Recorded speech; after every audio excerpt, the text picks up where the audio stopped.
Hi everybody, welcome to your fourth info session.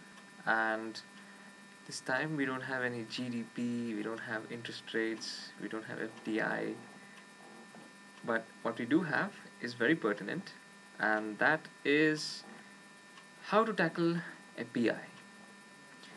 In the process that you're going to encounter in a few weeks or maybe a month or so, it'll be GD and a PI, or it'll be a written essay and a PI. Whatever be the scenario, PI is probably more important than the other two. Even though there's a weightage, even though there is a certain weight already attached to the GD and the PI, sometimes it happens that a panel is very impressed with you in the PI, although you did not really, get a whole lot of benefit in the GD. They really like you, because PI is that one area where you can really connect with the panel, which is not really what you expect in a GD. Right. So on Pagal Guy, there's a thread, interview tips for PI or something like that. I have posted a small uh, post which says the 5 whys of how to succeed in a PI. The 5 whys are, as I mentioned, why MBA, why you, why that particular institute, why that particular specialization, and also there's a new why that has come up recently, why now. Alright, so the most important amongst all of these is why MBA and why you. Alright, the other three, they follow. Why MBA? I'm not going to brag about why MBA and all that. You can actually go to my blog, right, which is there on my signature on Pagal Guy, and read about why MBA, and you'll get a good hint from there on as to why an MBA. I'm going to mostly talk about why the other ones and what you need to also learn for your PI. So when you try and answer a question, say why this particular institute, it could be IM, ABC, LKI, MDI, NET, SPJ, anything. Do a little research on that institute. Okay, for example, what is that institute good at? All right, and if it's a very good, well-ranked institute, then you can say that this institute has a good rank in the rankings, in the popular rankings. What that also means that it attracts good students, it attracts good faculty, it has faculty which does a lot of research and engaged in R&D in the management space, and you can talk about these things. All right, if you know about a particular prof at that institute who is like really famous, then you can probably as well talk about him, that it's a big prestige for the professor to teach here at that particular institute, or it's a big prestige for the institute to have that professor come and teach there. And do talk about peers. Okay, that is very important. Do talk about the peers. You can also chip in with infrastructure as an advantage. You can do that. Okay, now why you, right? This is probably the next most important question after why MBA. Why you, and what separates you from the other people? So you'll really have to do a lot of introspection in order to crack this question, because if you go by a particular formulae, then you'll most probably not be able to crack this question. Why you, uh, you know you'll have to look within yourself, what you have done over the past decade or so, or the past 5 years or so. What have you done in your work? What have you done in your personal life, as in not exactly your personal life, but then say extra co-curricular activities and all that. And you really have to search for things. All right, for example, when I talked about why me, I added the fact that I have this amazing ability to acclimatize to various situations. Diversity, and handling change successfully, is one of my biggest assets, and I don't think many people would be able to do that. And as a proof, as a sign that yes, I can do that, I quoted examples of my upbringing, how I managed to live between variety of people, attend variety of schools, and be exposed to variety of different cultures over my 22 years that I've had, when I was taking the interview. And then uh, also there's WorkX, right? Thankfully, in a way that I had a lot of diversity in my WorkX. I worked across a lot of projects, a lot of verticals like banking, finance, and telecom, and equipment vendors, and across locations, across companies, so different types of companies.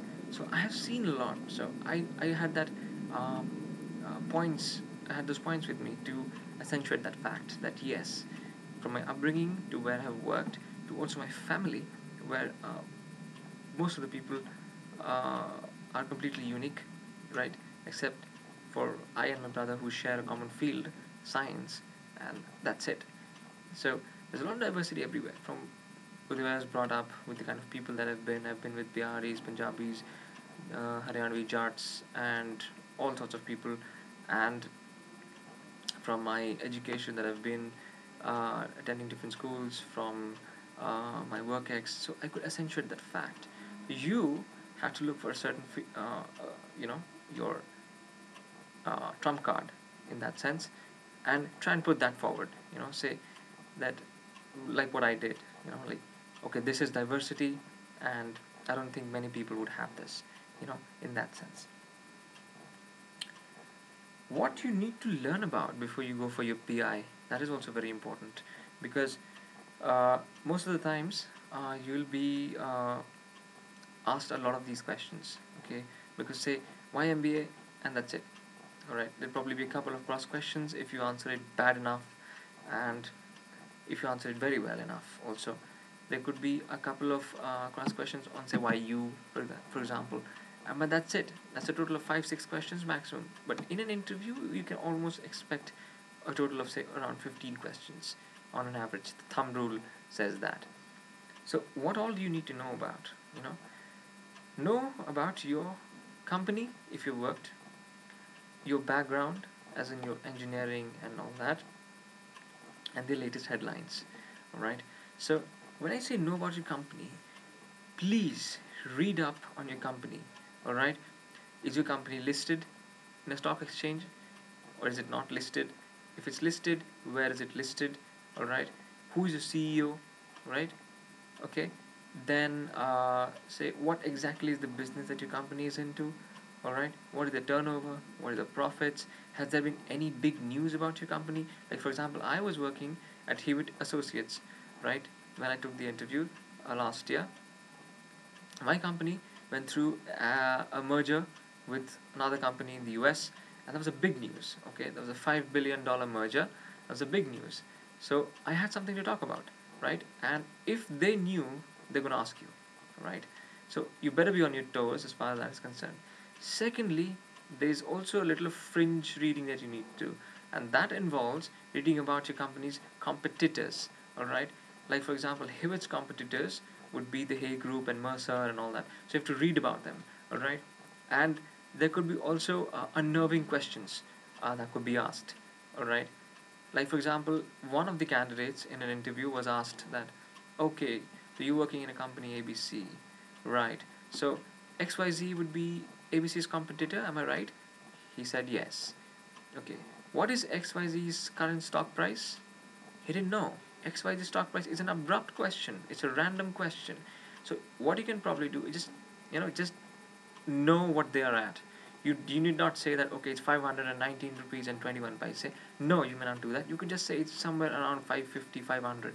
All right, that'll do. Okay, and don't bluff. At least, what if he knows? All right, what if this is not a random question, he does follow that industry, or he is into stock trading and all that? You don't know, right? So do not bluff. All right, if you don't know, say, I don't really know that. Okay, so but for your company, it's better if you know. If you miss out for a competitor's stock price, that's okay, but for your company, you must know that. All right, your background, this is very important. This is critical, make or break. This is absolutely the area that you must cover up.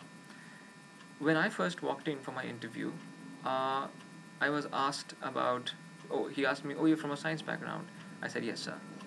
And then he asked me something that I had learned, a theorem in class 12, right? Or rather, class 11. And for a moment, I was shell shocked. He asked me, okay, what is this law? And for 10 seconds, I could not react because I was trying to recollect what the hell is this law. And then he said, it's okay if you cannot recollect, maybe you can answer the next question. And then I told him, sir, I think I got it. I got the answer. And then I told him, what is the answer? Right? So you better read up on your background, better read up on your graduation. If that's commerce, read up on commerce. If that's engineering, if that's your field, read up on your engineering. Electronics, read up on electronics engineering or electrical engineering, chemical, or whatever. Read up on that. Alright? That is very important because there are going to be questions asked on it. Right? You could go through the popular GDPI threads and see what are the kind of questions that are being asked in relevant fields, but that is absolutely important. Alright? You cannot really blunder up there. Alright? And it's better if you don't blunder up there actually. And as far as the latest headlines are concerned, you can just probably know about it. Alright? And you're going to prepare anyway for the GDPIs for that. Something I'd like to add on when you are studying your background, for example, that is, if you're working, not only do you have to read upon your graduation subjects, the core ones at least, but also read about what is the work that you're doing. Right? For example, I was into the technology division of a HR consultancy firm. Okay, the first aspect is you know what an HR consultancy firm is. You know what Hewitt Associate does, and you know what are the big clients for it, for Hewitt, and things like that. So the competitors and the stock price, and revenues and profits and all that. Second aspect is about your background is that you know about the kind of work that you do. So if you're in technology, like I, for example, had to face a technology hotshot for my interview. He wrote books in technology. All right. So he's the IT big boss, and I had to face him, right? And he asked me a lot about technology. So you have to be very well versed with the work that you do, all right? So you know a lot, okay? And when you're working, there are times when you are concentrating on this part of the problem, and you don't really understand, or you're very hazy about the other architecture, the framework, or whatever you're working on. Read up on that because you're going to be asked. Right? You're going to be asked not the nitty-gritties, but the broad view and the detail, the bird's eye view of things, right? So you have to read upon all that. So if you learn more about your company and your competitors and the work that you do and the graduation subjects, more importantly, and cover up a few of the basic latest headlines and all that, and prepare questions for my MBA, you can go through my signature, which has the link to my blog post. And most importantly, why you, right? Pick out things from your experience, right? Your life experience. Do a little bit of introspection, right? And see what are the things that differentiate you. Like for me, it was diversity, handling a lot of diversity, right? Amongst other things, but I stressed on it, right? So to find out what you need to stress on, right? Once you find that out, put that forward, all right? And probably you can have a auxiliary point along with it, but give yourself one big point and one small point and push it, right? They might counter question saying, oh, this is there with everybody, oh, say everybody has it, so what is so different about you? You try and put a different angle to it. No, sir, I have actually a lot more diversity than you think that I have, from my upbringing to the kind of people, my parents and my brother and all that, and from the work that I've done and the kind of interest that I have. Everything is very diverse, okay? Like for example, I write blogs on Indian education system. My background is engineering, and I'm trying to get my MBA degree. So this is completely diverse, right? So interests are different, and you are doing a lot towards it, right? So you have to focus on that, right? So there will be counter questions saying, no, this is very normal, this is very common, and all that. But you have to just tweak it around slightly and push your case forward, all right? So very short video on this. Let's hope you get some idea, right? And okay, any questions? You can probably post that on the PG forum, right? Thanks, guys.